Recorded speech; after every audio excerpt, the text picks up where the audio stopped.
Perusahaan China sering menjual aset luar negeri untuk membayar utang. Hal ini memicu kekhawatiran terhadap dampak limpahan di luar negeri. Menurut artikel Bloomberg baru-baru ini, karena data yang tidak lengkap, penilai pasar saat ini kesulitan membuat penilaian yang akurat mengenai dampak penurunan pasar real estate China. Badan Pengawas dan Pasar Luar Negeri khawatir bahwa situasi ini mungkin menutupi dampak lanjutan dari krisis properti di China. Laporan tersebut menunjukkan bahwa perusahaan real estate China mengakuisisi sejumlah besar aset di luar negeri selama periode ekspansi pada dekade terakhir. Kini, aset-aset tersebut kembali masuk ke pasar karena perusahaan-perusahaan real estate China menjual aset-asetnya di luar negeri untuk mengurangi tekanan pembayaran utang mereka.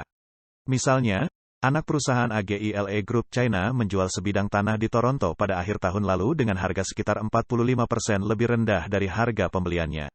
Perusahaan real estate ini saat ini sedang menjalani restrukturisasi utang senilai 6 miliar dolar AS.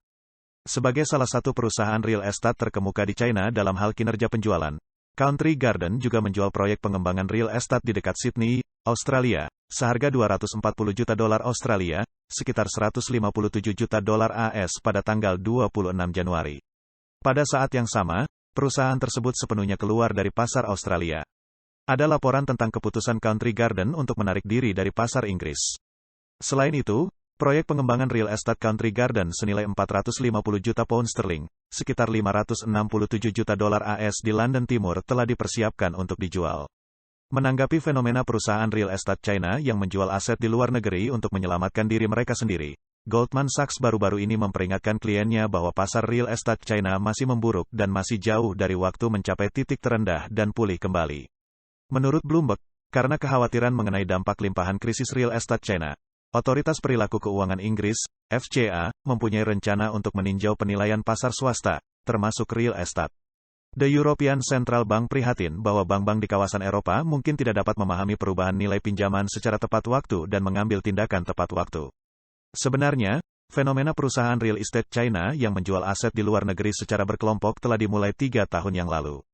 Menurut statistik yang dikumpulkan oleh akun publik China Wild Horse Finance, dari November tahun 2020 hingga tanggal 22 Februari tahun 2021, perusahaan real estate terkenal seperti Fantasia Holdings, Simao Group, China Overseas Land and Investment, Agile Group, Chengkong Property Holdings, dan Poly Group semuanya menjual aset di luar negeri. Proyek-proyek tersebut menyelesaikan transaksi aset dan laporan transaksi melebihi 12, yang melibatkan jumlah melebihi 50 miliar yuan, sekitar 7 miliar dolar AS. Di antaranya, Vanke Group, perusahaan real estate ternama yang selalu berpegang pada prinsip pembangunan yang mengedepankan stabilitas, juga menjual gedung perkantorannya, Ryder Court, di kawasan kota London kepada MGTS Ryder Limited pada akhir Januari tahun 2022 seharga 132 juta pound sterling, sekitar 66 juta dolar AS, dan secara terbuka menyatakan bahwa pasar real estate China telah memasuki zaman besi hitam, yang terus menyusutkan tata letaknya di luar negeri.